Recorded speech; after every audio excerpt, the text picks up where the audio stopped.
Thursday, October 12th, 2023. This is the first of several DGA directing workshops with Vince Misiano, and I'm going to hand it over to him, and we're going to save your questions and answers when you each come up and you meet Vince personally. Vince, all yours. Okay, thank you. Thanks, Jeff. Thanks for inviting me here, and thank you guys for attending. I was born not very far from here. I grew up on Bathgate Avenue on 174th Street, and then we moved to Webster on 166th. So, like a lot of directors, I come from the Bronx. This is fertile soil for creative people. And the most important thing about being a director is you have to want to tell a story. So I'm going to guess that you guys like telling stories. If you don't, you've chosen the wrong profession or the wrong idea. And I'm going to tell you a story about me and how I got into what I'm doing, where I came from and how I got into this profession. And then I expect to hear a little something back from you guys. But the first thing I want to do is for my own purposes, although Jeffrey gave me a beautiful sheet with your names and so on, I'm going to show you a little something and we'll come back to it later. So let's see, we have 5 people here here.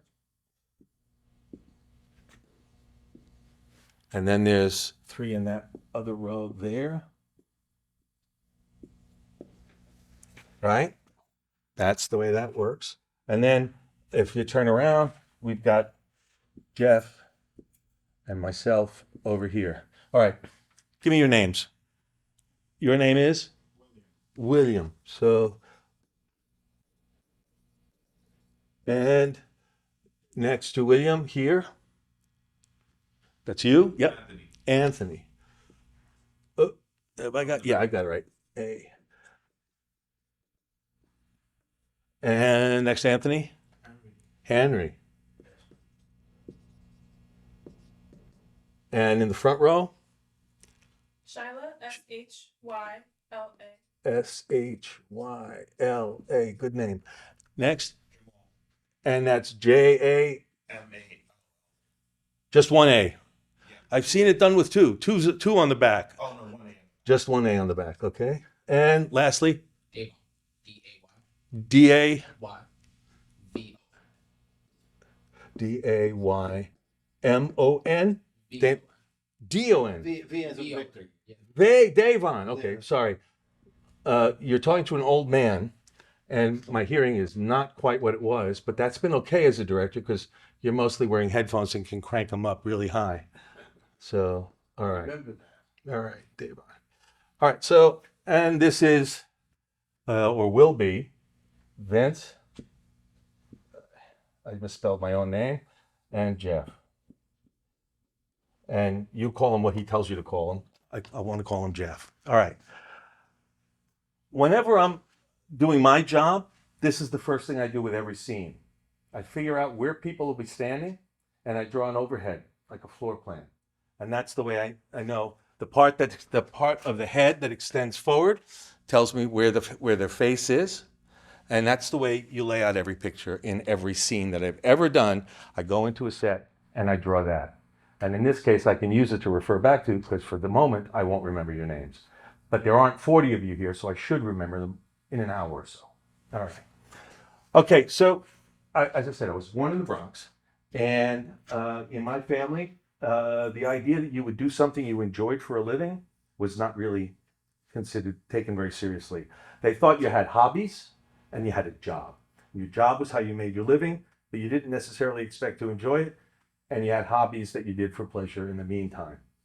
I was an English major in college. I was the first person in my family to go to college. I got out of there, I became a high school English teacher. I taught high school English in Manhattan and in Queens for 5 years. I burned out as a high school teacher, and I went to work for a big company in a corporation, wearing a suit, carrying a briefcase. And I thought I'd be doing it for 6 months. I thought I was filling a gap in my life, but I ended up there for 5 years and I hated almost every minute of it. And I was about to turn 30.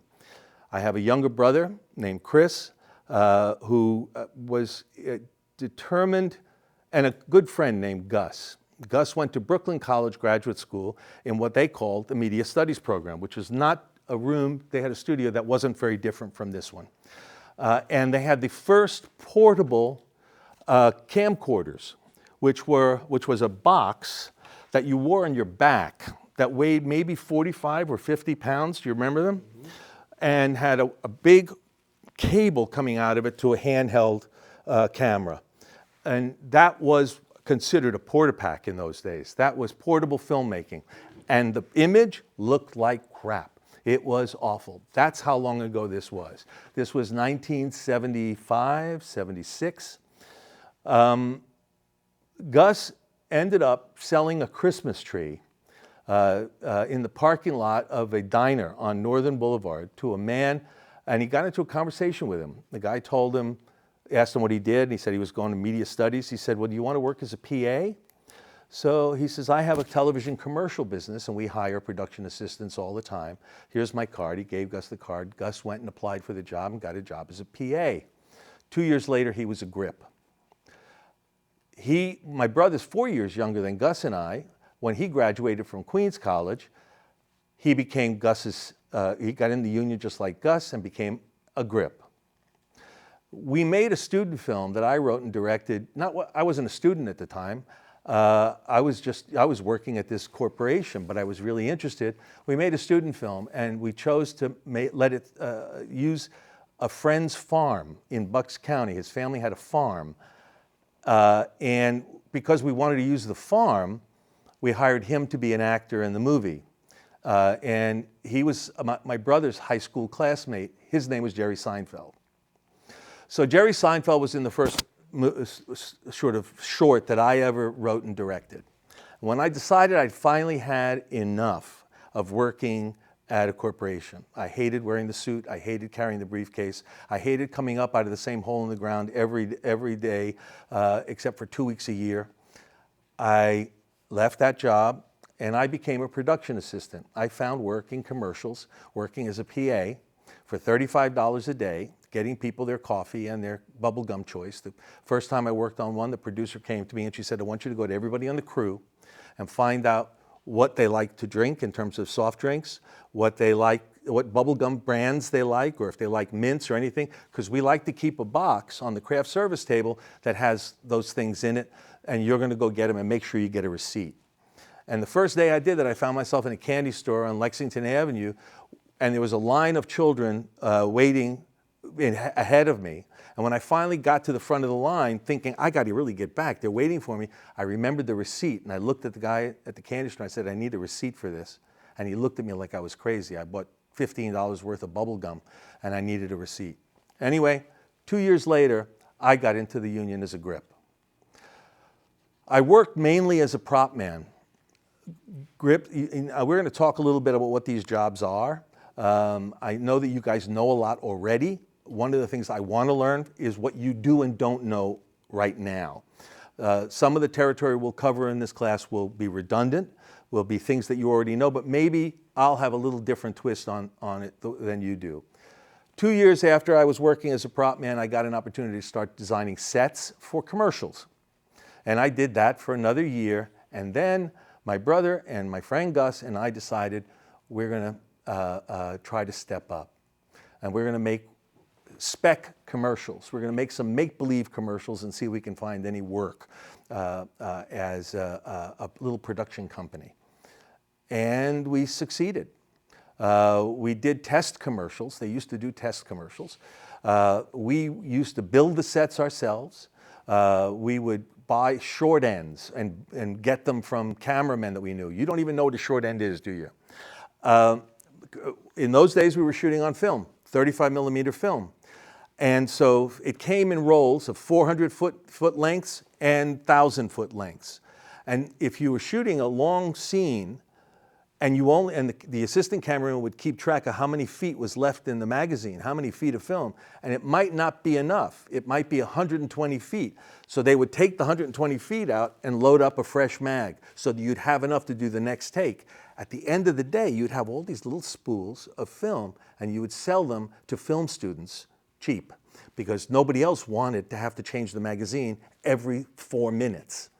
But for us, it was what we were willing to do in order to make the thing. It was gold. So we became, the first commercial I ever directed starred Frank Sinatra. The first words he said to me when we were introduced was, I don't do more than 3 takes. The first one's going to be the best, and I don't rehearse. He would, so that was a long, short day with Frank Sinatra. And I ended up being a commercial director. My brother was the DP. My friend Gus, by that time, had moved up the ladder. He became from a grip to an assistant cameraman to a camera operator. And he eventually, a show started up in New York called Law and Order. And Law and Order, the first DP on Law and Order was Ernest Dickerson. Do you know Ernest Dickerson's name? Ernest Dickerson is a brilliant cinematographer. He's also a good director. And Ernest is an African American, one of the first African Americans working in that tier in the technical side of the business. Ernest was the original DP on Law and Order. But Spike was doing X. And Ernest stayed on long enough to get the show running, maybe 3-4 episodes, and then realized he had to leave because he was going to go into prep with Spike Lee on Malcolm on Film X. So they asked my friend Gus, who was ready and was working as the operator on the show, to be the DP. He became a director there. My brother became the camera operator, replacing him. My brother became a director there.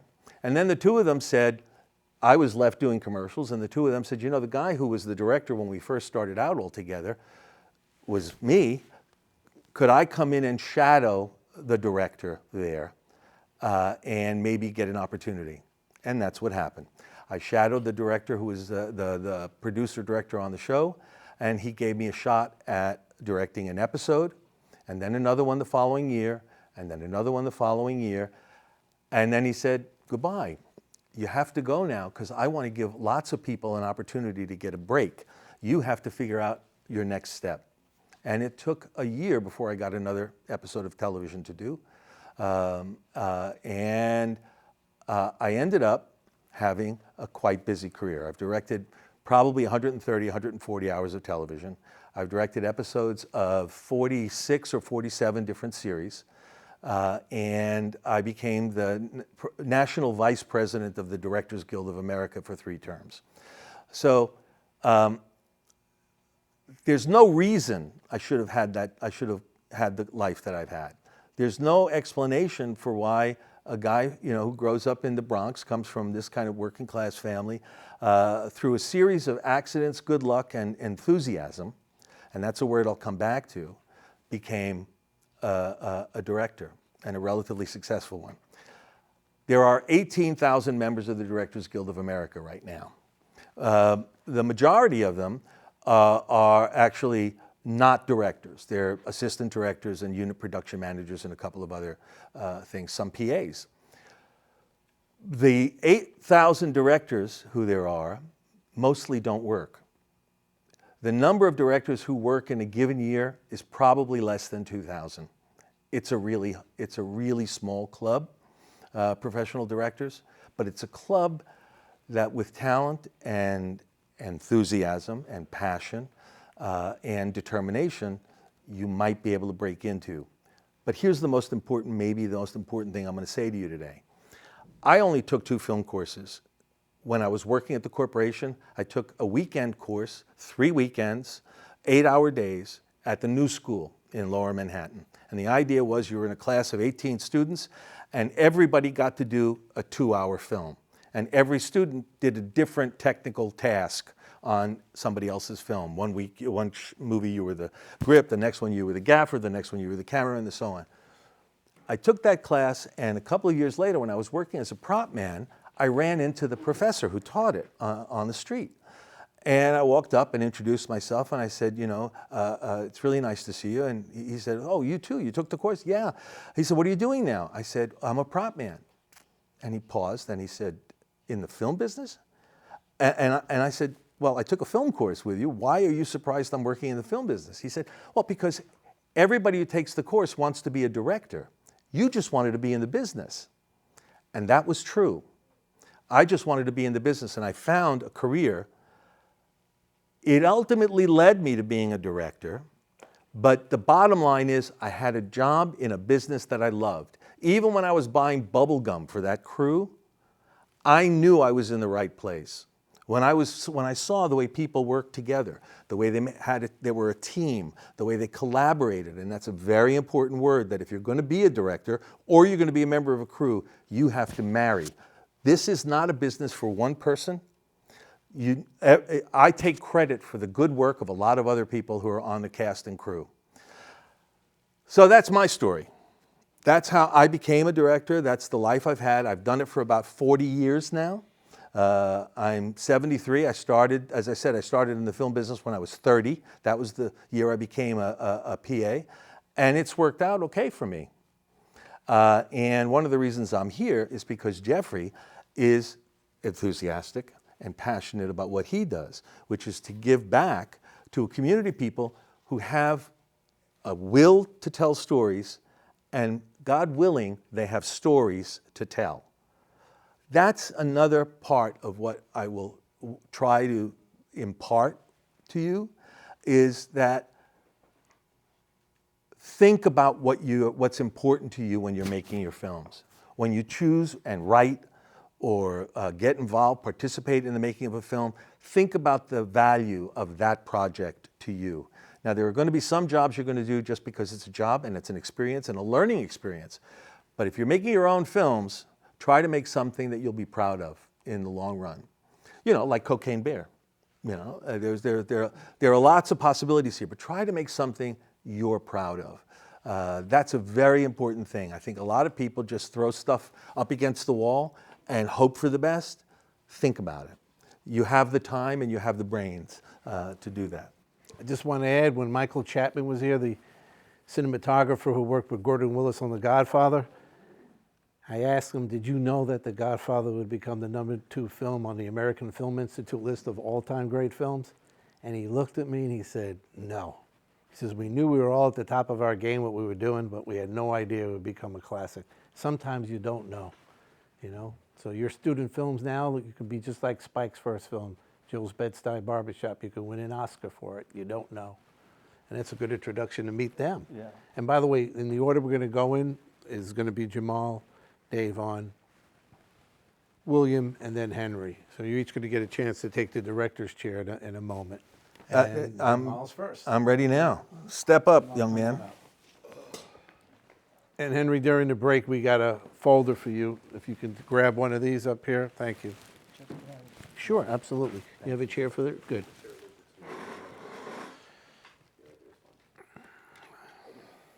Henry, make sure you see me after class. I've just got to go over a couple of things with you, okay?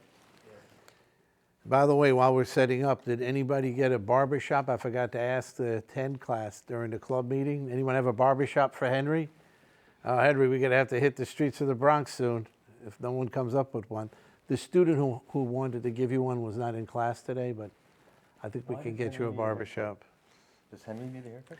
Oh, no, that's Henry's film. He gets the wrong haircut. Oh, yeah. all right. It's the wrong cut. Yeah. I Henry, raise your I was hand. having an episode. Raise your hand. That's Henry's film, yeah. Okay. And Jamal, I want to ask you in your dialogue here, going back and forth, please start off and tell us what happened at the theater workshop meeting. I mean, Vince and I need to know what happened. Okay. First, tell us your name. Good afternoon. My name's Jamal Lewis. I'm in my last semester here at BCC as a media and digital film major. And starting with the meeting with the theater workshop, I think it went really, really well.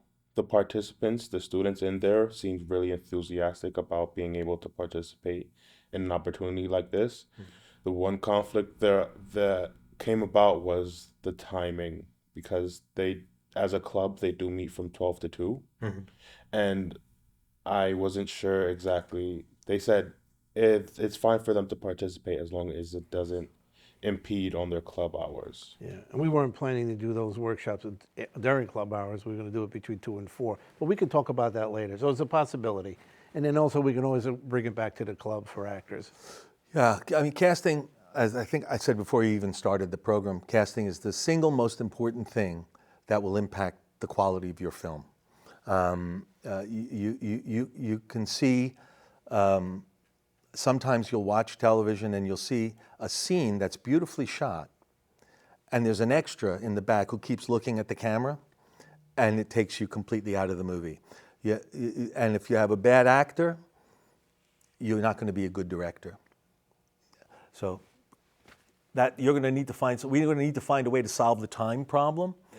It might mean working with these folks at different hours or in a different way or with via Zoom. Or we'll talk about that. That's going to be an important part about the way you guys function. And Shiloh, you have some actor friends too that you wanted to bring in. So I think in terms of our resources, I think we'll be able to get some really good actors for this project. So Jamal, tell us about yourself, how you got to this program. The way I found this program, not to get too like personal, but I was kind of lost on what to do career-wise for a long time.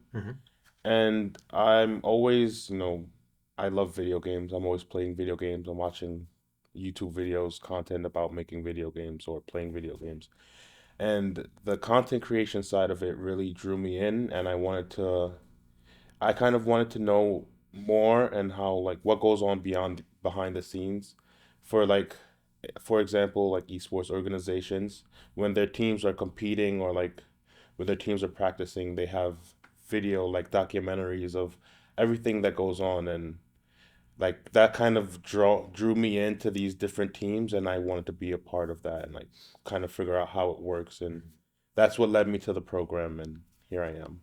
Well, along the way, you have a 4.0 GPA, and you've done well in all of your media and digital film and liberal arts classes, so we're very proud of you. And you're the president of the film club. I am the president of the film club. Good for you. Are you a Bronx boy?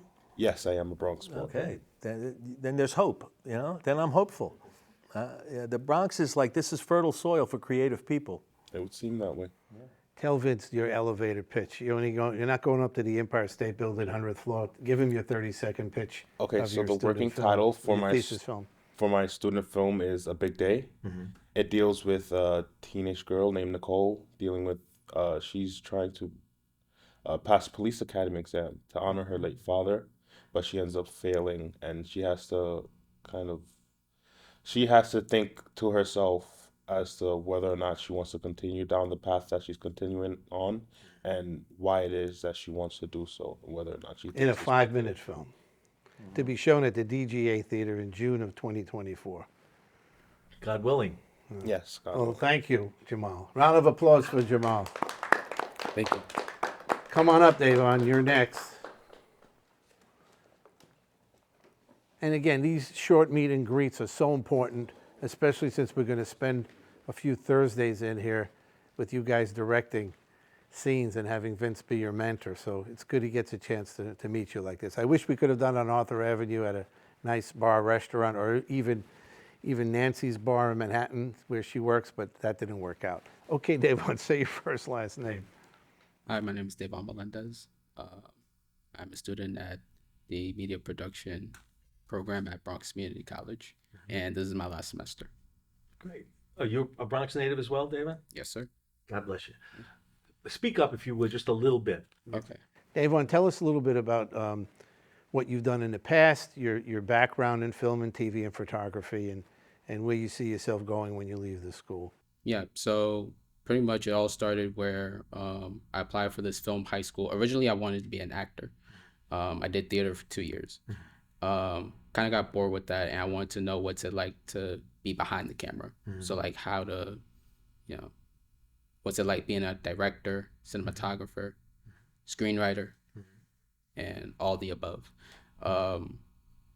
From the time when I was in high school, I managed to meet a lot of great people. I've been on a lot of sets, and some of them were, nice and easy, and some of them were very intense. And I pretty much learned a lot from being around those great people. When you say you were on sets, are you saying professional sets, films and TV shows? Yeah, like some student films and some professional. Which professional ones were you on?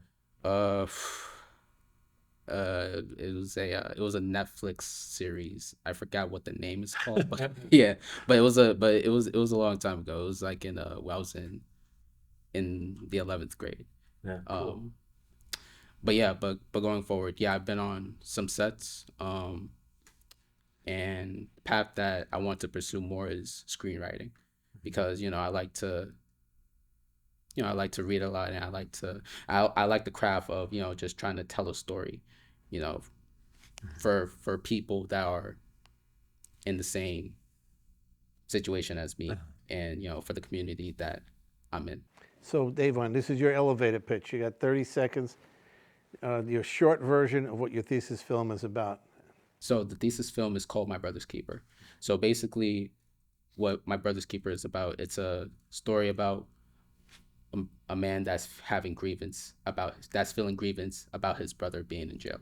There's a scene where he's walking around the racetrack with his sister, and his sister is telling him like, "Hey, go visit him," but the main character is feeling resentment inside against his brother. And later on, towards the end of the film, he gets a letter from the brother, because he's incarcerated, saying like, "Hey, what happened in the past, I'm past that. I apologize, and I want to see you. I miss you." And yeah, that's pretty much my elevator pitch. I don't mind a happy ending. Okay. I think the world needs more of them. Right. So I think that's a good resolution. Cool. Round of Very applause. good. Yeah. Thank you, David. William, come on up. And William, you're going to tell us your name, how you got to BCC, where you're going. And I know many of you are going on to a 4-year school. Jamal? Yeah. Davon? Yeah. Okay. William, introduce yourself. My name is William Nieto. Nice and loud. My name is William Nieto. This is my final semester here at BCC in the program. And what else am I supposed to say? Well, tell us a little bit your background, how you got here, what was your skill sets Well, before you became a BCC student. when I left high school, I was involved in a lot of the editing stuff for the school. Mhm. So that kind of stuck with me as I worked through a few jobs, and I kind of felt like lifeless and soulless, burnt out, like you said. Mhm. So after I saved some money up, I decided to come here and study film, and my goal is to become an editor or a cameraman. Excellent. Tell us your 30-second pitch, not your 2-minute version. Your 10 floors in the elevator pitch for Well, your thesis film. Basically, the story for my film is about a Working title, please. Working title is called The Room. And it's basically about a former military man dealing with grief and addiction. And we see his kind of downfall and then his redemption at the end.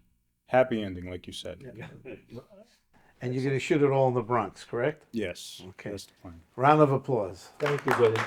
Thank you. And finally, Henry Hernandez. Nancy's not with us today, unfortunately, but hopefully she'll join us next week. Henry, come on up. Henry, it's like being in the DGA theater trying to find a way to get to the restrooms. And Henry, make sure you tell us your first and last name and how you got here. How you got to this program? My name is Henry Hernandez. Nice and loud. My name is Henry Hernandez, and so how I got to the program is so on high school, I took a class that have all the Adobe programs. So I found Adobe Premiere, Mhm. and I like it. So first when I came to BCC, I didn't know about the MEDP program. I didn't know they had one. So on my first year, I took a career that I didn't like. What was that career? Computer science, I think. Okay. Yes, computer science, and so the pandemic. Yeah. The pandemic started, and I couldn't finish it. So It was a blessing. yes. Yes, so I couldn't finish the career because of the pandemic. I came back on 2022, and on that year I found out about the program, and I immediately enrolled. Excellent. Henry, tell us your elevator pitch, the working title for your film, the small version, 30 seconds. Okay, my working title of my film is Run Cut, and the elevator pitch is Run Cut is a comedy film where a barber, his client, and a translator find themselves in a serial comical mistake due to language barrier. When things seems look beyond repair, the barber stumble upon a sound solution, putting a wig on the client. Well, he has to put a wig on because it's a bad cut. Yeah, but you have a nice film, and we're still trying to get you a barber shop in the Bronx. So be strong. I'm sure we're going to get it within the next 10 days. You have a barber shop? Oh, that was great. You know what? You tell them to speak with me because I can, we've been giving local shop owners a free ad in our film journal, which is coming out in 2 weeks. So if you can get me in touch with them soon, we can make them an offer they can't refuse. All right? So that's great. Thank you, man. Here you go. Another barbershop. We're in the Bronx. Is it near the school? All right. I'm going to pass by there once you get me the name, and I'm going to solidify it for you because I don't want your film being held up anymore. Snow's coming. There was no snow in your film. We want to make sure you start right away. Okay. Thank you, Henry. Round of applause for Henry. So, Vince, you've met the 4 thesis students. Our other guests are advanced academic students that have a desire to direct, and they were fortunate enough to have the time today to join us.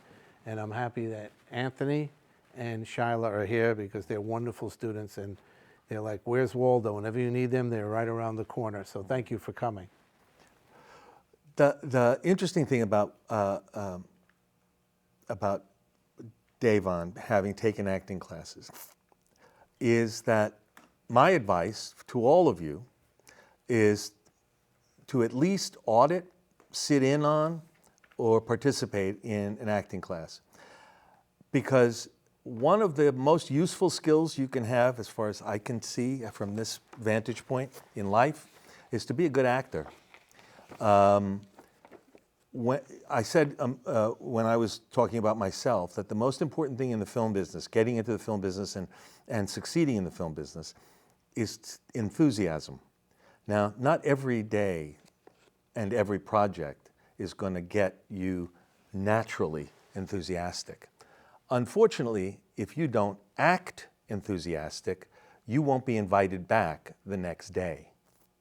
The way that this is a profession, and you guys kind of know it, I think, intuitively, that people want to be around, that people want to know, like if somebody says to me, I said I worked with Frank Sinatra on my first job. People go, you worked with Frank Sinatra?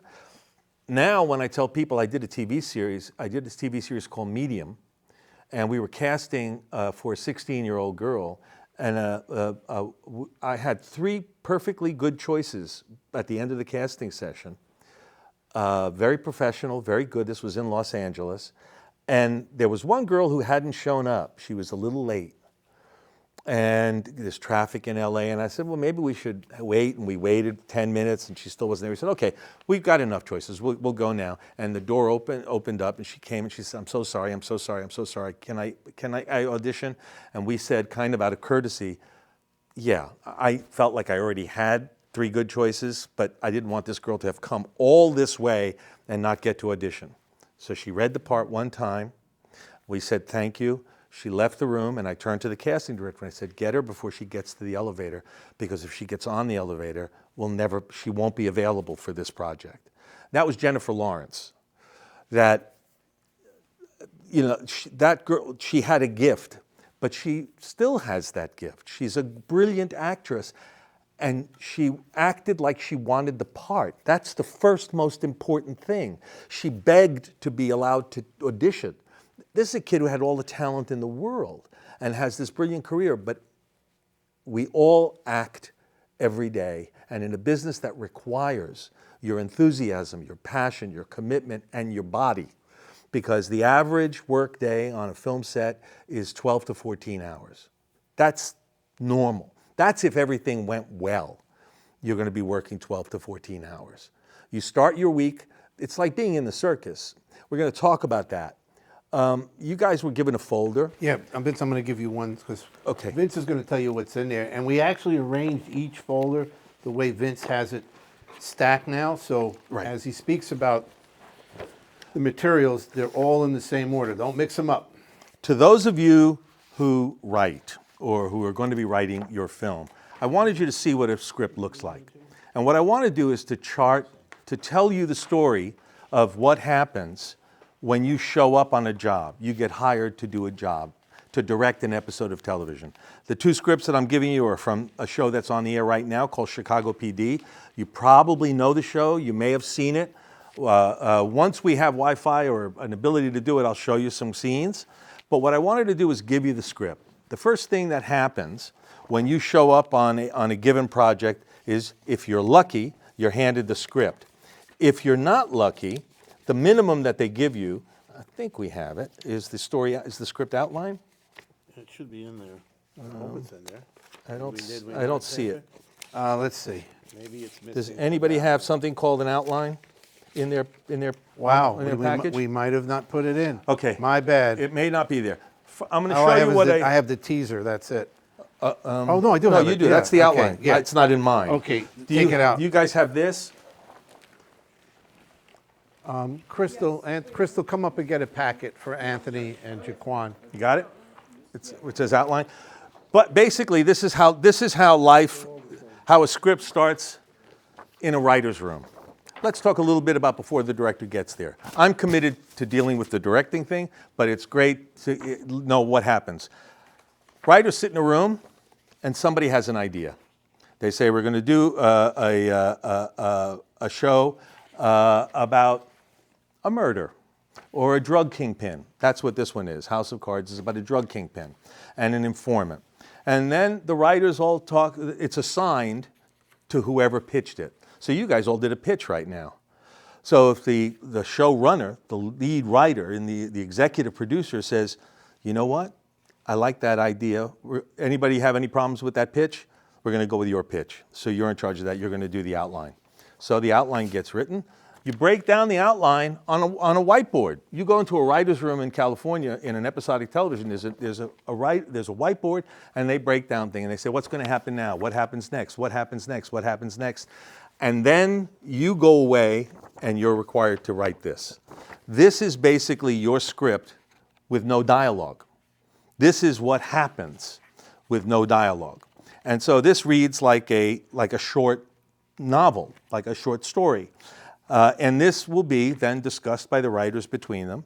And once it's approved, if the script isn't quite ready when the director shows up, they give you this so that you can start your prep on your show. By law and by Directors Guild contract, and the Directors Guild is a labor union, and it represents directors, and it controls how much directors get paid for a given episode of television, how many days they work on an episode before they get paid more, et cetera, et cetera, et cetera, and the rules and regulations and pension and health. And if anybody's interested, I will tell you about those things because they're really, really, really important. Though that's what the Writers Guild, they say you should have this script the first day you show up on prep. So I've given you two here because I want you to kind of study the format.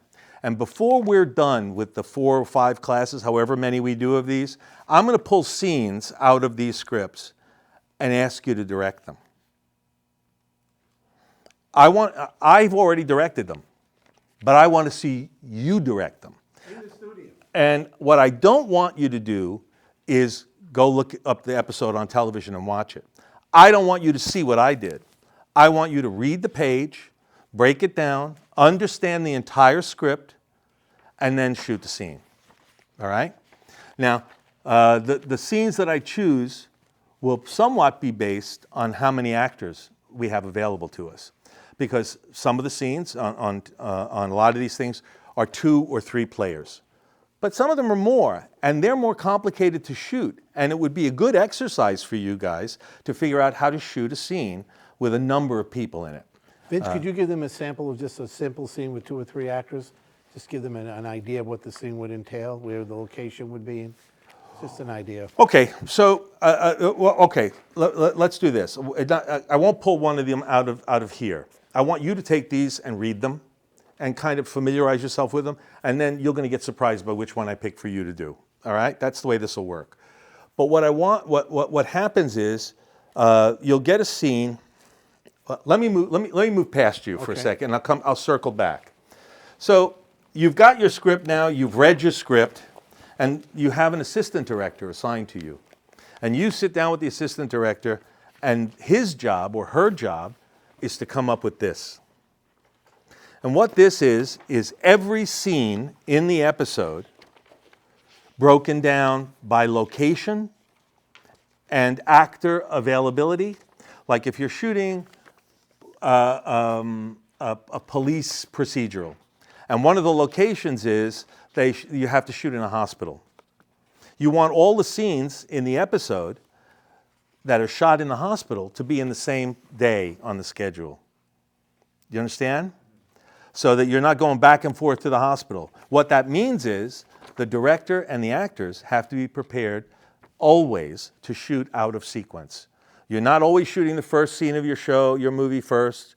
You're rarely shooting the last scene of your show last. The worst scenario, the one that makes directors and actors crazy, is when you're shooting the most important scene of the show first. Good advice on your student films and on any film you're ever going to be involved with is find the easiest film to shoot, the easiest scene to shoot first, because then everybody feels better about your project. The crew go, oh, this guy or this girl knows what she's doing. This is going to work out. This is going to be a good, and that was good. You see that? That worked. And we're going to go home early today. That's exciting because there's going to be a day on the show when everybody wants to kill you, when they think you don't have a clue what you're doing, and they just want to get home to their video games. That's just the way life is going to be. So this is called a one-liner, and this particular one was produced and handed out for the Tech Scout. So what that means is that you as the director and the assistant director have now had a meeting with the production designer and with the location scout. And let's say there's a scene in here that requires, let's see, what's on this thing? Okay, Anna's car moving on the first page. Anna's car moving. So now I have to pick a car for Anna. So I call the guy from the transportation department, or he calls me, and he says, what do you think she's driving? Let me see, who is Anna? What kind of a car would the character of Anna drive? She's supposed to be a neighborhood girl in Chicago. She's supposed to be Latina. She's supposed to be working at a bakery. She's got a boyfriend who's a little shady, and the guy who owns the bakery is a drug kingpin. I don't know. She's probably driving, she doesn't have a lot of money. She's probably driving like a 5 or 6 year old Toyota or a Nissan or modest car, compact. How about that? Great. That's what he shows you, 10 pictures, and he shows you the one that's white. And you go, you know what? White's going to be a problem because DPs hate white cars and they hate white rooms. You never want to shoot in a white room if you can avoid it because you can't make shadow in a white room. You want to shoot in, and so the first question any DP asks when he's looking at a location is, can we paint? Can we add some color to the walls? Because otherwise, I'm shooting in a light box. I'm shooting a CoverGirl commercial, not a police procedural. So you pick your locations, you break it the script down, and then you get the key players from the crew, the lead electrician, the lead grip, the key grip, the people from the art department who are going to come in and move all the furniture or rearrange the room to work with your staging. Like you walk in and you go, you know what? The script says that they're sitting on a couch together. But two people sitting on a couch in a room, in a small house where the couch is right up against the wall is as ugly as it can be. It's really hard to shoot that shot. They're flat up against the wall. The crossing shots, the overs, they're not really looking at one another. They have to kind of turn awkwardly. Somebody's always getting buried behind somebody else. So you go to the writer and you say, could we put the scene at the kitchen table? Would that be all right?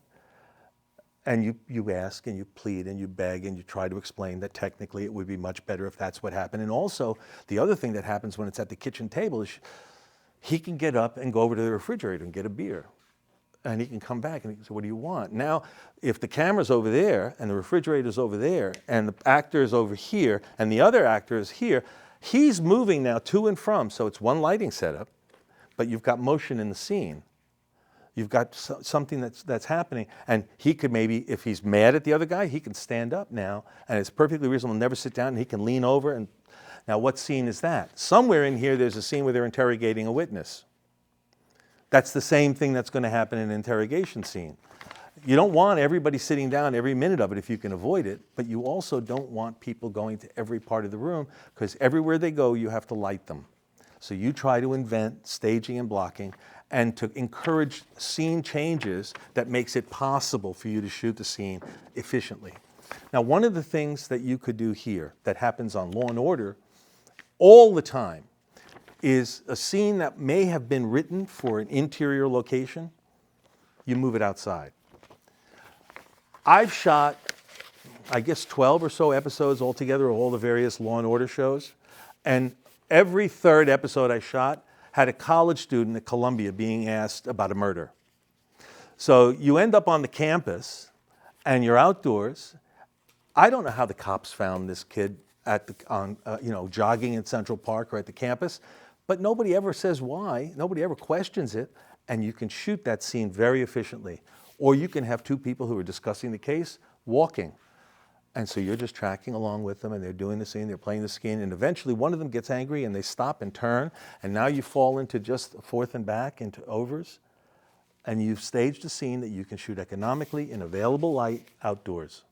You have a beautiful campus. It's possible that I'll give you a two-hander where you go, you know what, I'd rather shoot this outdoors. I'd rather not try to create a set in this environment that's synthetic. I'd rather take this scene and move it outdoors. And that's a directorial question. Some of the choices you make purely for creative reasons, and some of them, if you're smart, you make for technical reasons, for what's the most efficient way you can execute your project. I listened to your elevator pitches and I thought they were great. But here's one piece of general advice. Whatever project you take on, make sure that you do it in a way that you can do it well. When I started doing this and was making things for myself, I had great ideas. I thought they were great. They were all too hard. They required too many people. They required too much equipment. They required too much travel. They required too much energy. And I could never get all of those things together. But when I tried something simple, it worked beautifully. Find an idea that you can execute well, rather than, I have this great idea, but I'm never going to do a good version of it. That's a big problem in life, in filmmaking, is know your limitations. It's this. I mean, it's like a joke. This is in the old days, this is what, now everybody has scriptation or final draft. Scriptation is like, you know scriptation? It's a screen writing app that you have on you enter into your iPad, and you put the script in, and you can make all the changes on there. You can make your notes and so on scriptation. But this is the way they used to do it when I started. This is a spring binder. So it's a spring thing that catches your stuff. This is a script from West Wing, and on this I put that tag because this was the best advice I could ever give myself. Simplify what you're trying to do. Not what's the most number of shots that I could do to make this scene good. What's the fewest number of shots that I can do to make this scene good? And once you have those. Once you know what the fewest number of shots you need is, then everything you do after that only makes it better. And you only need to do those shots if you have the time, the money, the crew, the cast, and stuff. So figure out what you need first before you start shooting what you want to shoot. That's really important. I got myself lost a little bit about acting. What you guys need to do is act excited, enthusiastic, passionate. I'm not telling you to be false or dishonest. I'm just telling you to reflect so the world can see it, what you're experiencing, what you're feeling, what you want. I worked with Paul Sorvino one time, and I'm in a scene with Paul Sorvino, and I was shooting a shot of him, very, very close-up shot of him, and it was a very emotional scene. He was supposed to be consoling his daughter about something terrible that had happened. And as I'm looking at it, and I went over and I said, Paul, I need more. He goes, you're not seeing what I'm doing. I said, Paul, I'm looking at it on a screen.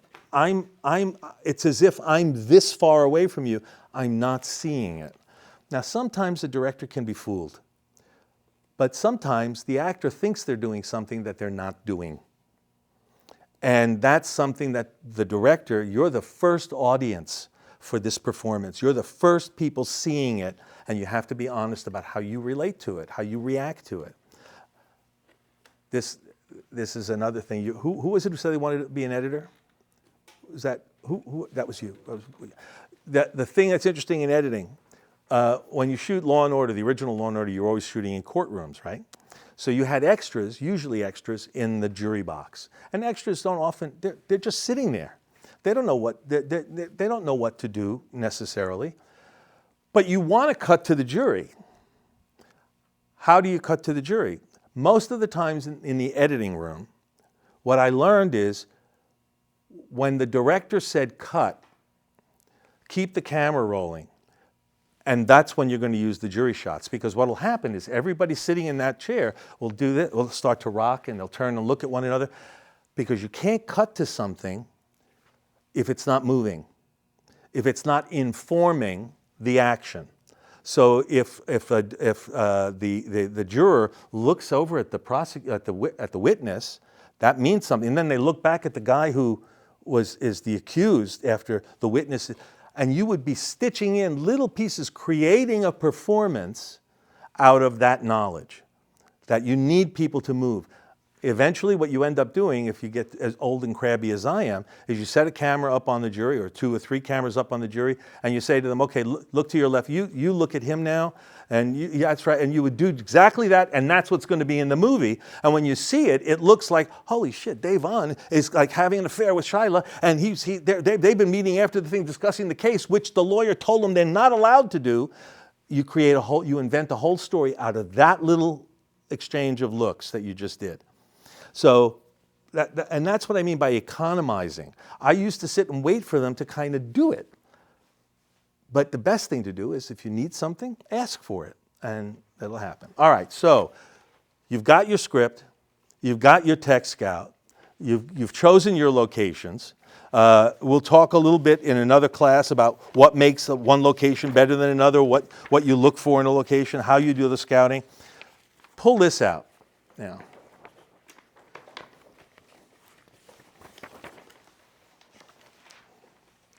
Okay?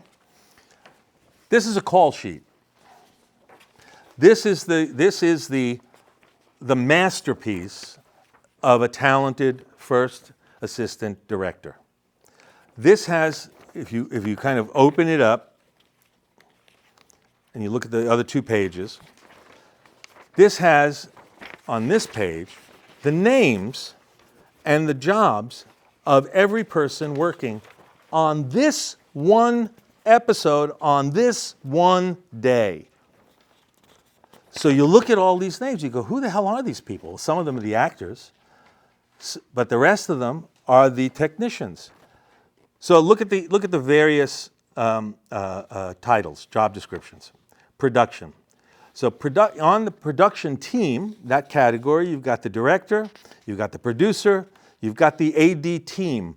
And there's usually a first and second and third AD, and if there are a lot of extras involved in a given scene, there's more than 3 ADs. There can be 4, there can be 5.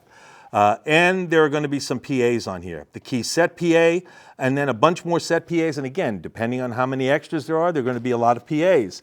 If you're shooting on the street and you want to lock up a corner, or you want to have people go around you, you want to make sure that you pick the sweetest, kindest, gentlest, nicest PA to be the person telling the guy who wants to get to the other corner, could you do us, we're shooting, and I know it's a huge inconvenience, but could you just walk around on the other side of the street? I know I'm so grateful.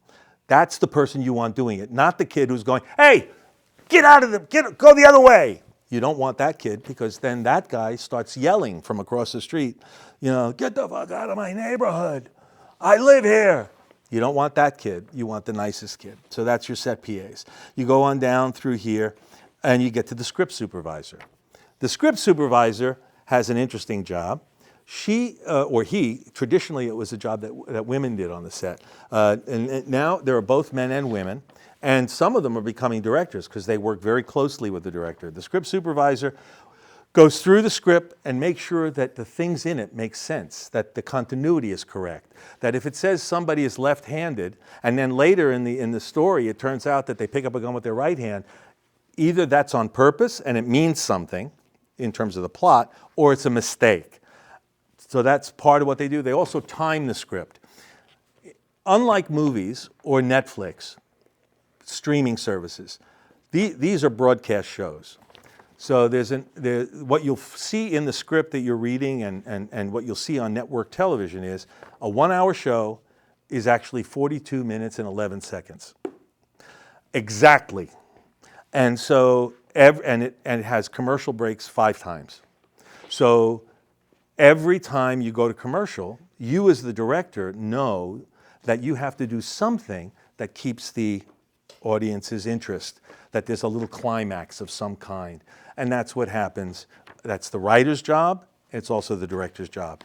And it's the script supervisor who times the episode, who reads the script, and they have an amazing gift for being able to say, okay, there's that script. That's a 60-minute script. It's too long. What's the answer? Do you just make everybody talk faster? Or do you go to the writer and say, we need to make some adjustments in the time of this, and that's how that works. All right, next category, the camera department. So you've got the director of photography, the cameraman, and you've got the camera operators. There's usually, when I started directing, and it was on film, I had a producer say to me, we shoot with one camera because if you put in 2 cameras, one of them is in the wrong place. That was the idea that they had in the old days, that shooting with a lot of cameras meant the lighting would suffer, that it was impossible to do perfect lighting for 2 angles. Now, we shoot all the time with 3 cameras.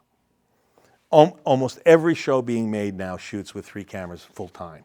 And the DPs all know how to make it work. And the interesting thing about digital cameras, and this is the world you inhabit, and it's something that I hope to learn from you in this course, is the new technology. Have any of you heard of, do you know who Steven Soderbergh is? Do you know that name? Steven Soderbergh? Okay. Here's what I want you to do. I want you to go home and Google Steven Soderbergh,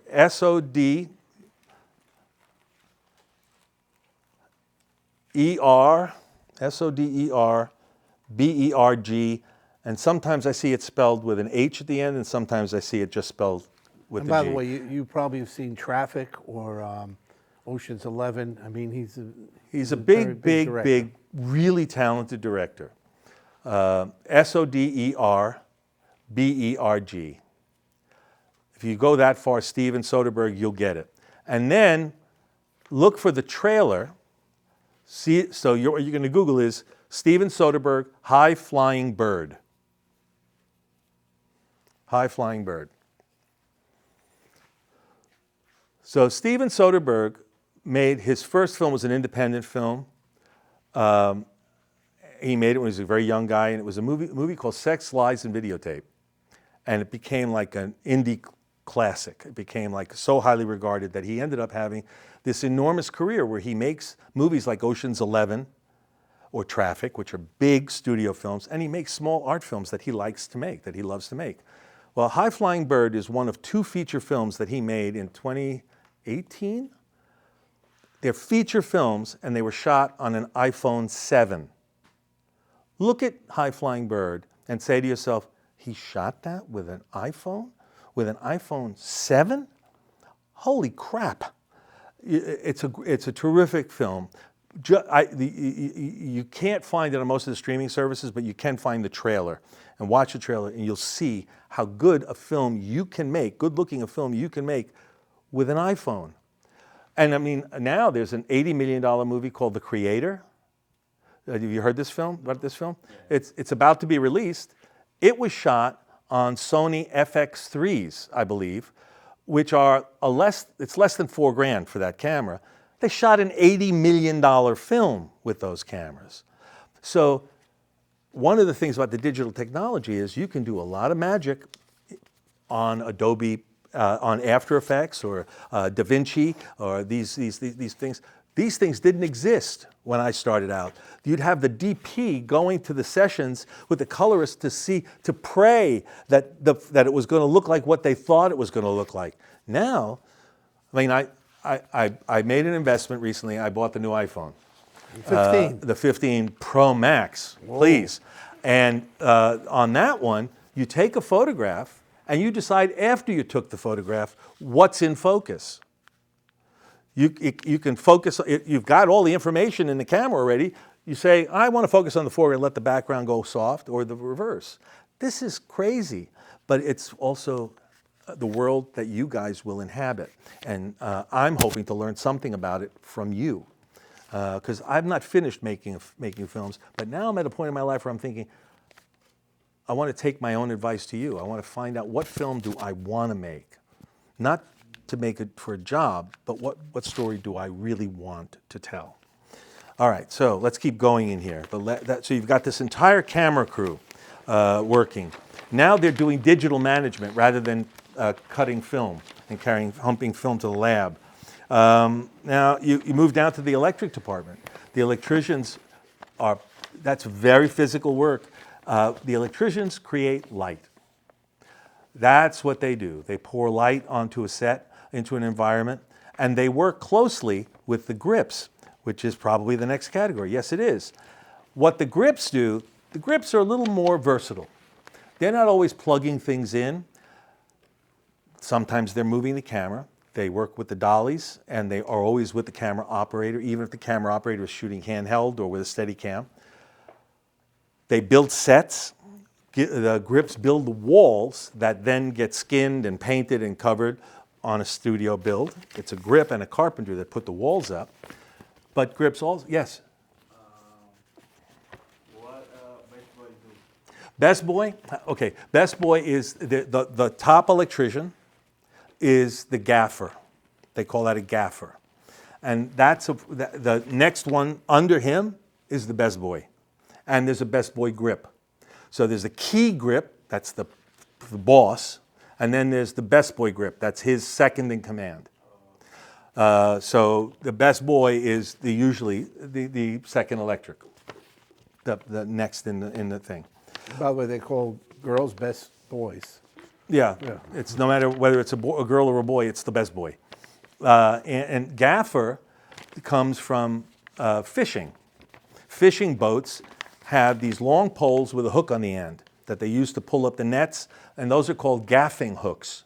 And in the turn of the 19th century, so like 1800s to 1900s, in studios, they'd trim those lights by having a long pole with a hook on the end. They'd bang open the barn doors or push the light up and down. And so the name of the guy who did that became gaffer, and when we go to our business, the gaffer is the lead electrician. Electricians create light, grips create darkness. So if you were going to put up C-stands, light stands, with a flag on it, either with a silk so that you soften the light. I mean, how much of this do you guys know? Have you guys done a camera thing with lighting and so on? They work with century stands and black flags. C-stands and stuff. The black flags are to create shadows, to keep light off of some places, because light everywhere is awful. Light where you want it is beautiful. So the electrician makes the light, and the key grip makes the darkness. And that's how those two roles get divided. But as I said, the grips do even more things. Then we're into the props. Now, I was a prop man. So what do the props do? Props, set props, there's a prop master, who's the lead prop guy on the set. Then you have the prop buyer. And the prop buyer is the one, and sometimes this is also the armorer is in this category. On shows like these that I'm giving you the scripts to, there are lots of guns. All the police officers have guns as part of what they carry. All of the criminals have guns as part of what they carry. You as the director are going to be asked, what kind of guns? What would be appropriate for this character? And you're going to be, saying this and this and this. And the prop master is responsible for making sure that everything is being handled safely and that there are no live rounds on the set and that people... Now, one job that I had was on a show that you probably never heard of. It's called Third Watch. Third Watch was a big show for a number of years, and we shot a scene of a bank robbery that ended up becoming a hostage situation. And we were using a bank at Queensboro Plaza, right in Queensboro Plaza, which if you know it or if you think about it, it's a place where every subway train, elevated and underground, connect, and people go into Manhattan, and it's right where the Queensboro Bridge is. So there's always, at rush hour, enormous traffic jams at Queensboro Plaza, even when it's not rush hour. And I was doing a hostage situation with automatic weapons, firing not live rounds, of course, but blanks, but making a terrible racket. What's great about New York, though, is most people just went, huh, and kept going. They didn't really overreact, It's kind of, and believe me, as hard as it is to believe, it used to be a rougher town than it is now. It's strange, but during a certain period, this was anyway, but we don't use that anymore. We don't do that at all anymore, firing these live rounds and so on and so on. The computers with computer graphics, and that's another category on the list, the computer technicians can make muzzle flashes. So that you don't really need to do that. You can use, essentially they're Nerf guns. They're little airsofts, they call them. They're guns that sort of move like a normal gun, but there's no projectile possible. There's no blank, there's no smoke that comes out of it, because once again, that can be generated by computer. And we very, very much, especially after, I don't know if you guys heard about it, but what happened, yeah, on a Western with Alec Baldwin, the director of photography, a wonderful woman, was killed entirely by accident in an irresponsible way. It should never have happened. And so after that, people are making their adjustments. So special effects. So what are special effects? These are practical effects. So these are, do you need fire? Do you need smoke? A lot of DPs like the effect of smoke if you're in a bar scene. We've gotten used to it in film. It's beautiful to look at. To fill a room with a little fog, it's kind of a natural diffusion. It's not great for you. Some of the machines are better than others. Some of the chemicals that we use are safe, and some, I'm glad they've made them illegal. But they make that. They make explosions. I've had to blow up a lot of things in my career. And, those guys love to bring in all the explosive stuff, and, and safety becomes like the biggest consideration you can have in those issues. And you as a director are responsible for saying how big an explosion, where is it going to be, who needs to be close to it, and work very, very closely with the stunt coordinators, who are going to come up on this, and the special effects technicians. So, moving on. Makeup. Everybody loves makeup. You can have actors show up an hour before everybody else. The makeup artists show up an hour and a half before everybody else. Get the actors in the chair and start working on them after they do their first rehearsal. Your actors will come to the set for the first scene. You'll rehearse it, and then they'll be sent back to makeup to finish up what was being done. Some actors take more time than others. My favorite show for economy that I ever worked on was a show called Prison Break. I don't know if you ever saw Prison Break. It was about 5 or 6 guys who escaped from prison, and they were on the run. And the guys always wore cargo pants and T-shirts, and they were always supposed to be in the South. This ran south, so it was always hot. So when you would say makeup, what makeup was, they reach into their cargo pant pocket, pull out a little bottle of Evian spray water and spray. They also had prison haircuts, so they were like almost, shaved heads. So makeup was really easy on that show. I never waited for makeup. But I worked on a show called Commander-in-Chief that was on for a couple of years with Gina Davis, who was the first time she was on television. And Gina would be in makeup for a while. It took some time. And we'll eventually get to a place in this class where I'll trust you and tell you stories about actors. Some of them very famous, which ones were wonderful and who was a real pain in the ass. Gina was very, very nice, but she took a long time in makeup. Okay, so the makeup artists are doing that. The hair department. Hair department, also very big deal. We like to pretend that if somebody's hair is messed up, it's beautifully messed up. So we have somebody who actually comes in and goes, oh, let me see, you know, and they'll take that and they put that there and they go, that's good. Don't touch that, okay? Or the script supervisor will shout out, her hair was behind her ear.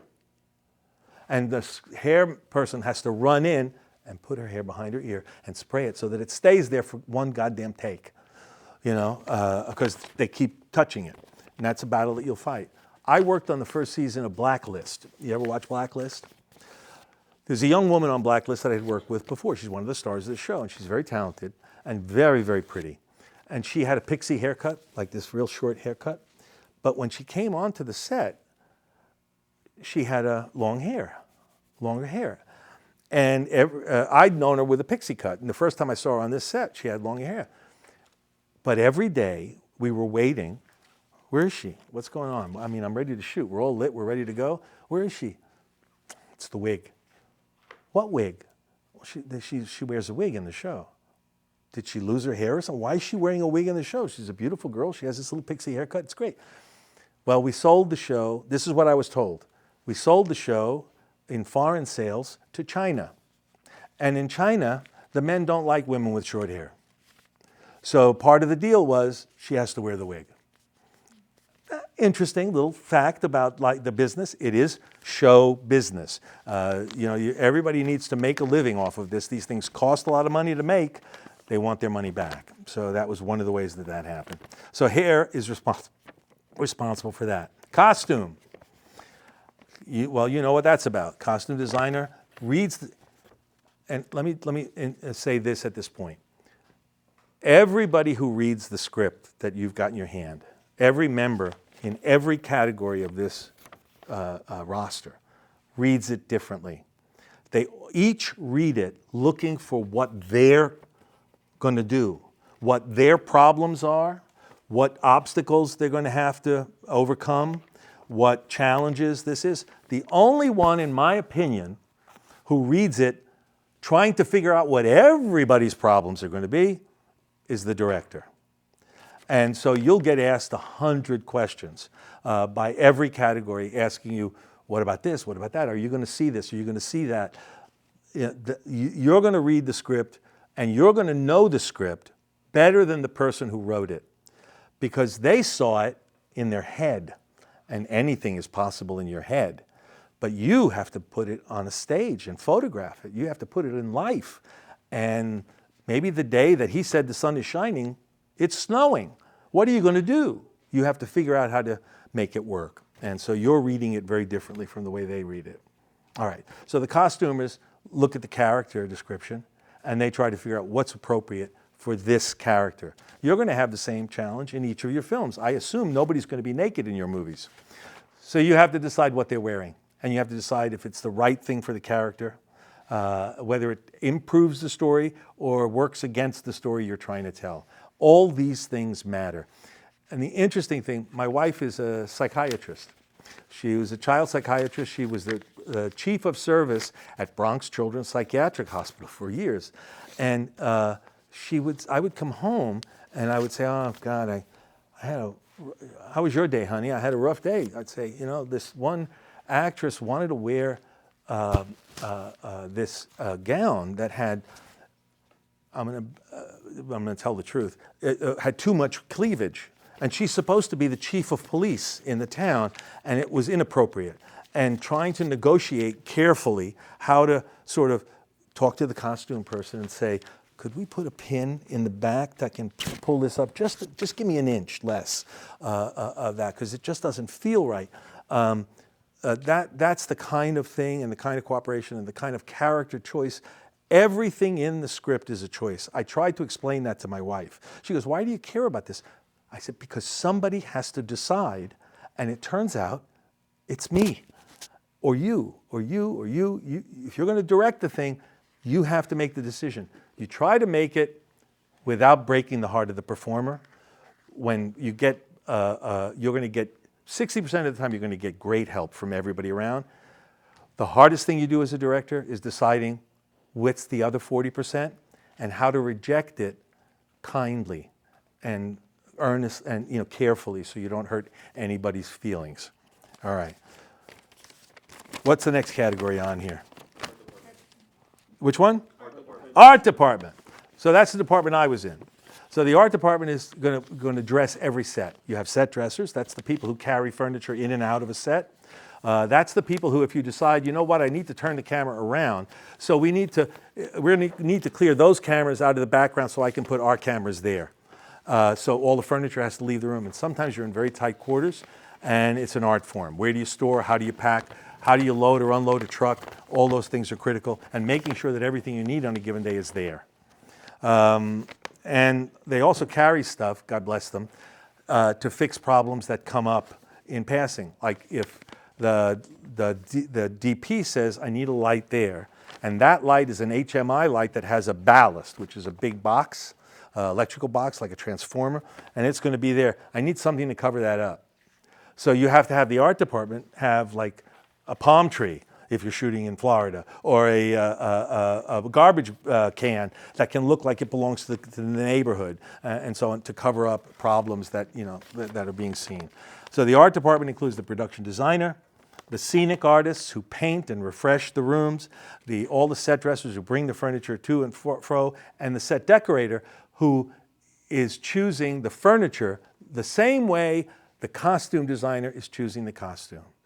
What's appropriate to this character? Who is this person? What do they do for a living? What is the character like? What's their personality like? Are they neat? Are they sloppy? Should there be a basket of laundry on the table? That's what the set decorator is responsible for doing. What kind of beer is in the fridge? Well, most of the time it's a beer you never heard of because it's a fake label. But sometimes they do product, what's it called? Huh? There you go. That's the words. I try to avoid that. On Chicago PD, they had to deal with Walmart. And at least once in every episode, you had to either see a Walmart poster or somebody carrying a Walmart shopping bag. It drove me crazy. And you had to see it. And I'm going,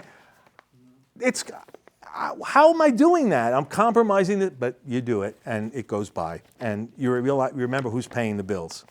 All right. Construction is construction. So sometimes you'll go to a place, like let's say we find Henry's barbershop, but the door is too small, or it's glass and it shouldn't be, or it's solid and he wishes it was glass. The construction department comes and they say, what do you want? You want glass, or do you want solid wood, or do you want a security gate? What do you want? And the director says, I'd like this. And they go in and they look and they say, okay, we can do that without destroying this place. So we'll put in the door you want, and then we'll take it out and put back what was here before we came, and leave everything intact. But just to add, give Vince a breath here. When they shot Burn After Reading on campus with the Coen brothers, right above here, they had to make it look like the Russian embassy. And when they left, they had to take everything off, the maps, everything, and make it look like Bronx community again. But they did leave Morris Meister up, and if you look close, you can see the first president of Bronx community in the Russian embassy. So sometimes they know where the camera is, and they didn't feel it was worth taking off that particular bus. But yep, they got to return it back to the way it looked. Well, usually better, because what you find out is the minute you move something, you got all those dust bunnies kind of living under everything in the house. And so by the time a film crew leaves, it's usually cleaner than it was when they arrived. That just is the nature of the beast. You might get a free paint job, too. Yeah, you could get a free paint job, indeed. Transportation.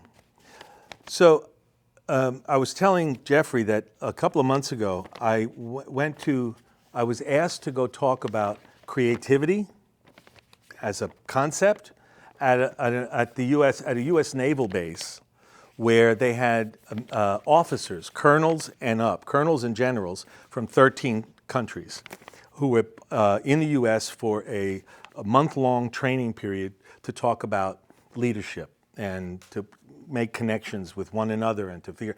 And they asked me to talk about leadership in a creative field and create. And I said, what I'd rather talk about is creativity in every field.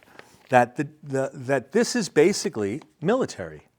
You look at this, it says, if you change the words, if you take out gaffer and you say colonel, and then you go grip major, assistant director, maybe that's a lieutenant, then there's second lieutenant, third lieutenant, yeoman, sailor, PFC, everybody's got a rank, sergeant, sergeant major, everybody's got a rank, and everybody has a category. Everybody in the military has their own job. And what do? Transportation, food, we haven't gotten there yet, but craft service, all the food that needs to be, the catering, where are we going to eat? What location are we going to set up? Where are we going to park all these trucks?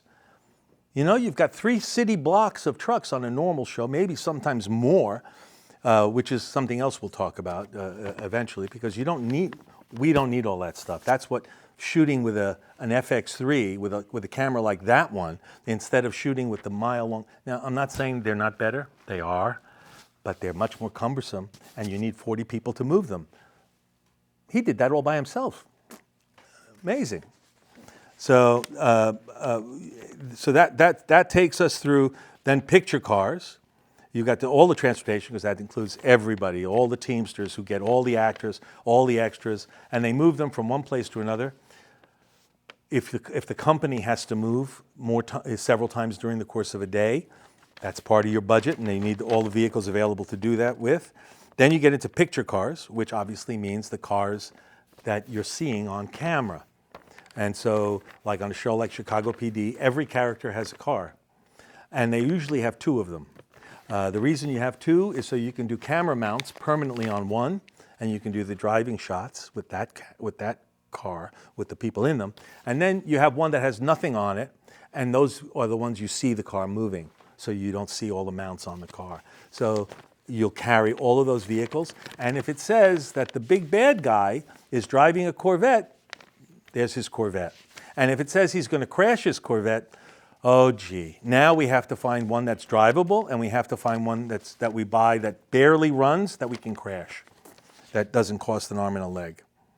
Okay. The production office, these are all the people back in the office who are printing up these schedules and all this paper that goes along with the day's work, and making all the phone calls to all the actors and all the cast and all the crew to make sure everybody knows where they have to be and when. The producers are there. They're already working. While you get this script, if this is the first episode of the season, the same day that you the same day that you start filming, and the standard in the business is 8 or 9 days. So you prep for 8 or 9 days, then you shoot for 8 or 9 days. That's standard. The minute you start shooting, somebody else has come in and was handed a script to start prepping the next episode. So half of the production office is working on the next episode after you finish yours. Does that make sense? And when you finish yours and you're editing, somebody else is shooting and somebody else is prepping. And that's the way the season goes. That there's always there was a joke. You guys probably don't know what the Pony Express was. You know what the Pony Express? You do. Yeah, tell them what the Pony Express is. Wasn't it a railway to Colorado? Pony, in a way. No, not a railway. Sorry, it was express mail by horses across the United States. That's exactly right. What the Pony Express was, they would have these riders who would race. The horses would run, but they would run to the next base where they had a fresh horse. So the rider would jump off the horse that was now exhausted and go the next 20 miles, and then get on another fresh horse and go another 20 miles. And that's the fastest way you could get a letter from one part of the country to another part of the country. It's called the Pony Express. The people have described the television crew as the stupid Pony Express, because it's the same horse, but every day, every 8 days, another rider jumps on. And that rider is the new director. So that's, the crew are exhausted by the time you get to Thanksgiving in a typical season, and the new director is ready to go and really excited about their project. And one of the things you learn is to try to hold that down, because it just pisses everybody off, that you got so much energy because you've been at home thinking about your next job while they've been working at their last job, and and so on. So you have to be very careful. Writers, well, the writers are all sitting in a room doing what we discussed earlier. And when you watch a television show and you see all the credits that say not producer, but co-executive producer, co-producer, those and executive producer, those are all writers. And the way that that works is the Writers Guild is also a union. They were just on strike and they've now settled their strike. Now we're waiting for the actors to do the same thing. The writers have a contract where they get paid a certain amount for their script. But typically in a writer's room, you've got all of these writers. You see how many there are on this show. Those writers may be assigned 1, may be assigned 3 scripts, but they want to collect a paycheck every week. So the way they do it is they call them producers. They give them a producer credit. And so they're paid for everybody's show, for every week. They get a compensated, but they don't get union benefits based on that producer fee. I'm giving you all the inside dirt here.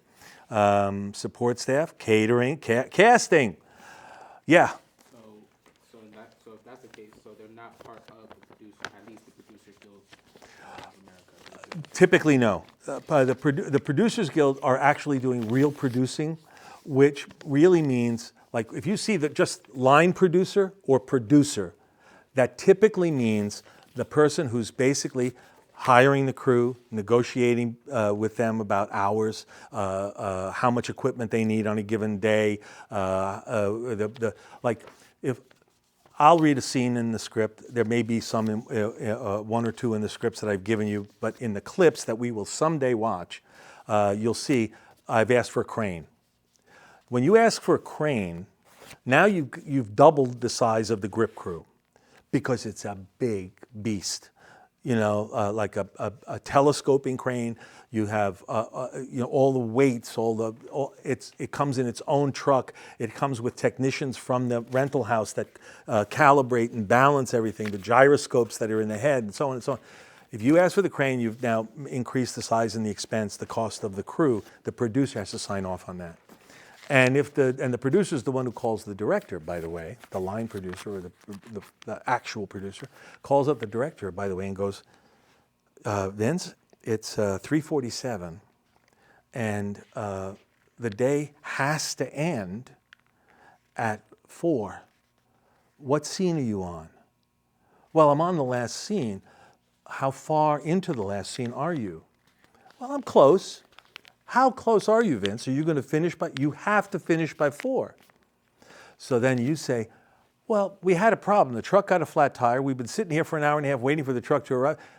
Doesn't matter. You got to finish by 4 because now we actually have some laws in some states that say you can't keep a crew awake for all that many hours and then send them home driving after a 16-hour day. There have been car crashes where members of a crew fell asleep at the wheel and died going home from a shoot where they were kept too many hours. So now we have a 14 hours max in most places, and we live with that for good reason. Remember that on your thesis films, no more than 14 No more than 14 hours. Then you've got catering, and you have first aid. You always have a set medic because people do get hurt or people do feel ill, and they need some attention. And those of you that cannot afford a set medic, you take a CVS Band-Aid kit. Right. Make sure you have something on the set in case someone cuts themselves. All right. Now, when do I turn into a pumpkin today? Yes, 4 o'clock was the end for today, but before we leave, we want to get a brief discussion with all of you for next week, and also Vince's schedule, because we need to plan. Everything is planning in these workshops. But I think you're almost done. I am. Yeah, I mean, tech device, I'm going to come back to this on another day, Yeah. because how to read this. Because what's the code that's being? What do these columns mean, and what do they express, and what do they mean to the director? It's so important because many of you will be working on the Warner Discovery PA program. Many of you got accepted. You got accepted. You got accepted. You need to know what this sheet means, and especially the abbreviations and the acronyms. So we'll go back to this. But Vince, I was hoping we can talk a little bit about next week because I want to give them assignments. Okay. So what I think I'll do is give you guys a couple of days. All right, I'm going to back up on this. I told you I took a film course that was 3 weekends. I took a second film course at the new school, and it was an editing course. And in those days, you edited on film. He's having a desk made out of an old Steenbeck, which was a flatbed film editor, and I worked on a Moviola, which was an upright with this class. The professor was a guy who was 100 years old when I took the class, and he had been an assistant editor on a famous silent film documentary called Nanook of the North, which was a silent movie made about Eskimos. It was one of the first famous documentary ever made. Robert Flattery. Yeah. And the guy's name, my teacher's name was Arnold Eagle. And the way he did the class was interesting. Have you all seen the TV series Gunsmoke? Ah, boy, times have changed. Okay, Gunsmoke was a Western that was on television until Law and Order. It was the longest running show in the history of television. It was, there was always the sheriff of the town and the woman who was the head of worked at the saloon, and the deputy sheriff, and the criminal who would show up every week, and there'd be a story. So Gunsmoke was a very, very, very popular show. It was on for 25 years, 26 years, a long time. They made movies. After the show went off, they made movies of it. What Arnold did was he gave us the dailies from an episode, from a scene in an episode of Gunsmoke. You know what dailies are? Okay. That's the film you take, the raw film of all the takes you made in a scene. And he said, here's the way they shot the scene. I'm not going to show you how they cut it.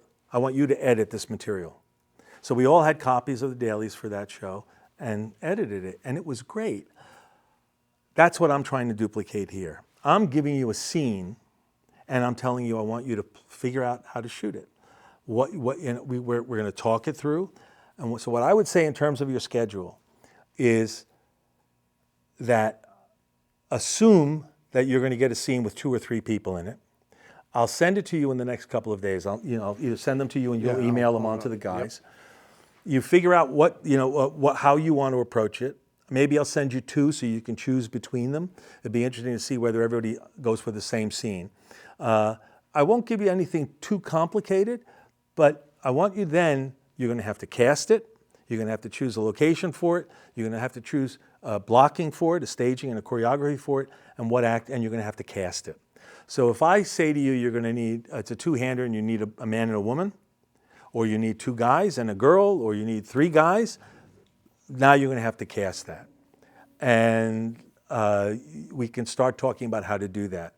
My suggestion as an opening bid, and I know you went to the thing today and you only saw 4 people, and they can't be in all of your films. That's not going to work out unless people are doubling up, which may be an unfair burden, is that maybe we can talk to the people who are in the drama department and ask, send them the scenes and tell them that they can audition on tape. They can self-tape themselves doing the scenes with another partner in their scene study, in a scene study class or as part of their course, or they can Zoom with you so that you can see whether you think they can do it. And I just want you, this is so important because simultaneously you're going to be casting next month for your own films. And I'm hoping, like, we have Crystal from the Writing Center, we have Shyla from our film club, Anthony, a new friend. I'm hoping everyone else can, you know other actors, other people in film school.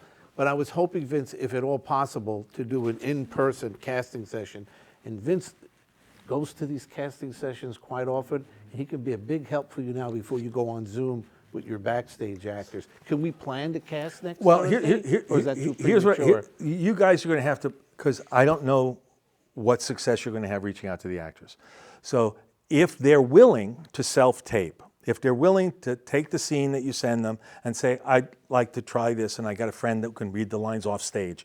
What you do when you self-tape a scene is you stand in front of the camera, the actor stands in front of the camera like this, the person who's playing the scene with them stands like next to the lens, essentially, and the actor plays the scene. And they play the scene the way they think it should be played. And then you decide based on how they look and how they act, whether you want to see them back.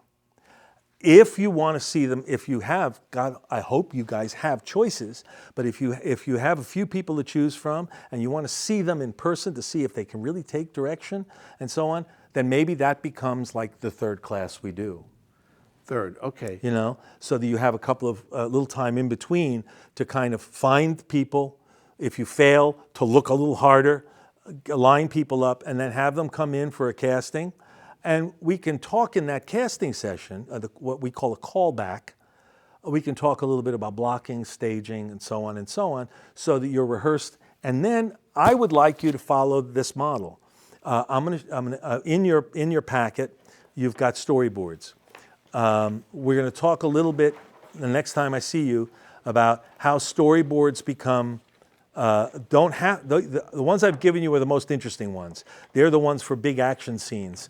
One of the storyboards was from Martin Scorsese. All directors essentially use them. And Ragtag is the secret name of the series Marvel's Agents of S.H.I.E.L.D. I don't know if any of you saw that. It's a science fiction series. And it was a lot of fun to work on, and they're usually big stunt and magical scenes. I was going to show you some of these scenes. We will get to it. But even if you're not going to do cars blowing up and car chases and stuff, where you have to nail down all this stuff, it's really helpful to just do a couple of drawings. And I'll show you how even if you can't draw, you can do this. And you can also steal it from other people's work with screen grabs, where you can create a storyboard by watching a scene in a movie that relates to what you're doing, do some screen grabs, put your dialogue in at the bottom, and create that kind of storyboard. Great idea. Everyone understand that? So you basically take scenes from your favorite movies and you incorporate your own dialogue. Now, I've done that especially with driving stuff, where I love Baby Driver. I love Drive. There's a bunch of these. I love Ronin, car chase stuff, or Peacemaker, great car chase stuff. You cut the clips out the shots that you like, and you grab them, and now you have something you can show the director of photography and the camera operator and say, can we duplicate this? Can we create that shot? Even if it's just dialogue, can we do it long lens? Can we do it, so that in your case, do you have a green screen? Yes. Well, actually, it's going to be a class in here tomorrow. A green screen. Is it tomorrow, Jaquan, or next Friday? It's next Friday. Right. Is it small? Is it something that can be taken outdoors? Have you taken it outdoors, guys, before?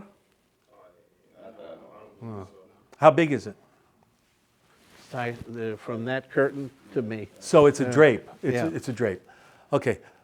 Because it's set up on century stands. I mean, maybe you probably could do it. We have a even smaller if what I'm thinking is it might be interesting for you guys to do, like most of the time now on many shows, we don't take the cars out.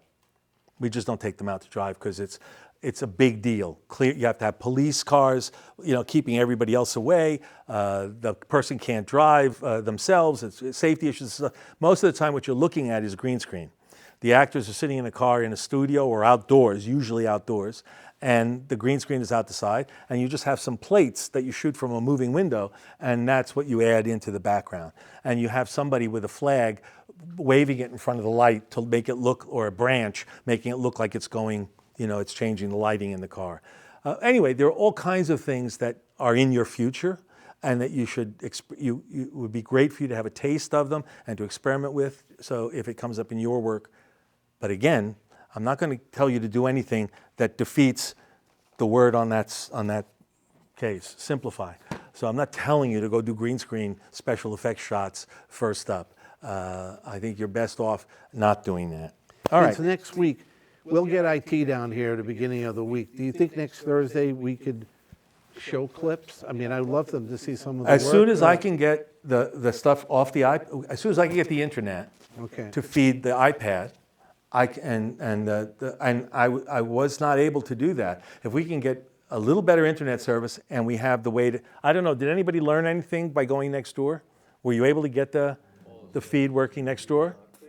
So I think the way I can do it, I could just connect it to the iMac, and then from there I could just screen share from the iMac to the Okay. We'll play with it. We have iPads here, so we'll play with it Play this with week. play with the technology. And if we have I to, mean, we'll just go to another room. But would that be something that we could coordinate for next week? I just want to give them an assignment yeah, I mean, before we leave. if I have to, I know that like I have the puck, the Apple TV, they Apple swear. TV puck Yeah. that it immediately connects Shared it. to that, so I could bring that. And, We have one upstairs. sure, I'll take too. apart my home set. No, Vince, we I'll have be a- crawling on my hands and knees No, behind Vince, the. we have Apple TV here. We'll Oh, you bring do? it down. Okay. We'll bring it down. I'm It's in joking. my I'm office, joking. I'm willing to do it. Okay, so next week, be prepared. We're going to look at clips. I'm just thinking, if is there anything we can do with actors, because they're doing this workshop simultaneously as they're doing their films. They're going to be casting real actors for their own films at the same time. I'm just thinking, while we got the coals hot and burning with the theater workshop, they love coming down there because we're the hidden jewel. No one knows that we're down here. So Well, when tell me they what go- you're thinking. What do you? I'm thinking, if you guys were able to get some of the actors committed, we could do a screen test. Doesn't necessarily have to be with the scene that Vince is going to select. Sure. It would be nice to do a screen test so Vince can walk you through some casting techniques when you start casting your actors next month. That's I told Jeffrey the story that the first episode of television I ever got to direct was at Law and Order, and the man who was the producing director was a very famous Broadway director, and he directed a lot of televisions and a couple of feature films. He directed The Great White Hope on Broadway, and then directed the movie of Great White Hope and a bunch of other stuff. And he was very cool. And I was 35 and had never directed anything but TV commercials. And the first auditions we were having, I sat next to him, and the casting director usually comes in and hands you a headshot and has a resume on it, and Ed would sit next to me and he'd read the thing and he'd go nod and like that, and then he would put it in front of me. I didn't know what I was going to look for on this thing. I didn't know what basically I just wanted to see them come in, and then they would come in and he would say, unless you have something really important to say, let me deal with this and watch and listen and learn. And actors would come in and he would give them notes. And I learned a little bit about what giving a directorial note means. How you talk to actors, when you interrupt them, how much you tell them before they do the performance. I think that would be So great. We I can do that here. with you guys if it Would it nets out matter, that Vince, way. what we have them audition for? Should it actually be the scene from, or could it be anything? Could Well, it be look, a scene I'll from be honest with you. Saturday Night Fever? I mean, Here's the truth of it. A lot of times in the way a lot of casting sessions for good actors, for key roles, principal roles in a show, guest stars, they won't audition. They don't need to audition. So what they do is they have a sizzle reel. They have a clip of work they've already done, and you look at that work and say, well, this guy's really good. Unfortunately, it doesn't relate to what I'm doing, but they're really good, so maybe they can do this. If these actors have things on tape that they've done in scene study classes or whatever, that you can sit and we can watch them together. I can tell you what my reactions to them are. You can tell me what your reactions to them are, whether you're interested in this person for your movie or not, that whether they're worth a callback or however you want to do it. I think that I'm would be open. great. You know what, I'll talk with Vince after, during the week and figure out what they're going to read for. But it'd be great if you can get the actors here next week. You don't mind. Do you mind, Crystal, if you audition next week? We'll pick a scene from a film you're comfortable with. Sure. Okay, so we'll have actors here. I think this is so relevant because you're going to be doing casting with Backstage. Let's do that. In addition to the scenes Vince is going to show you in here, we'll have the Wi-Fi working. We'll also do a casting session. So be prepared next week, 2 to 4, casting session, and we're going to look at clips. And then we'll take it. If Vince and I change it up, I'll let you know. Working with actors is the most fun you're going to have as a director. It's also going to be the most rewarding and the most painful. When it works, it's like, It's great. And I just want to share this with you, just a side note. You were talking about Steven Soderbergh and Sex, Lies, and Videotape. Well, the casting director for that was a good friend, lived in my neighborhood. Her name was Deborah Aquila. And she cast my first DGA film. And I'll never forget when she would give me a resume, the same thing. Yale Drama School. Yeah, You know, I mean, when I found actors who were really great, I don't know if you remember The Wire, Frankie Faison, who played, I remember the first day I met him, I said, I like this guy. You know, and you could just tell it's just flies off the screen. But this will be great. Raise your hand if you'd like a nice casting session next week with Vince mentoring. There you go. I think we know what we're going to do next week. All right, now, listen, I think this is great. It's a pleasure meeting all of you. I really want you to do good work, and I want you to act enthusiastically. Just be actors yourselves. We'll bring some Halloween It's the candy way next week. It's the way, it's a hard job, and one of the most famous actors in the world, Orson Welles, had a very difficult career toward the end because he kept trying to raise money for his films and nobody would give him the money. And he said the tragedy of his life was that he chose an art form that required the most expensive box of paints. You as a director will need people to make your film. You'll need actors, you'll need technicians, you'll need crew, you'll need to feed them, no matter what you do, you're going to need the help of other people. And staying positive and staying enthusiastic and not screaming at people, as long as no animals, old people or children get hurt, everything's going to be okay. It's only a movie. Keep that attitude in mind, and your enthusiasm for your own stuff will communicate to the people that you work with. And just to add, Vince was at our annual film festival, presented the Nancy Littlefield Award, and just to reiterate what one of the presenters said, it's great that you guys are writing scripts and telling your stories from the streets of the Bronx, and that's going to be a big plus. So a round of applause for Vince Masiano. And next week, I will be sending you notes about what we're going to do next Thursday, but I did want you to meet before you leave with Crystal in the back from the Writing Center. So if everyone could just turn back, and I need to talk to Henry. Remember, midterm exams back here on Tuesday. And if you have any questions before you leave, see me while Vince and I are wrapping up. Thank you, everyone. One more thing. When I show you clips of the work that I've done, I want questions and criticism. That's one of the things we all have to take in our lives. If there's something you go, why the hell did you do that way? Or what was that? Or how did you do that? That'd be great. I really need this to be more interactive, okay? I know I talked a lot today.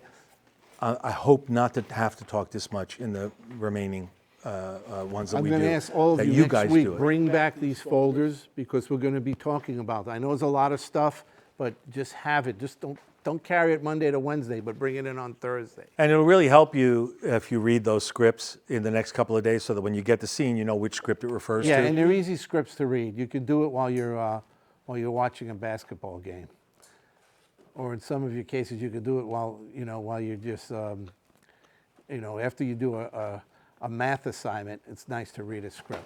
Okay, everyone, have All a right. good weekend. Thank you, everybody. And we'll see you next week. See you on Nice meeting you all. Tuesday. Okay, Vince.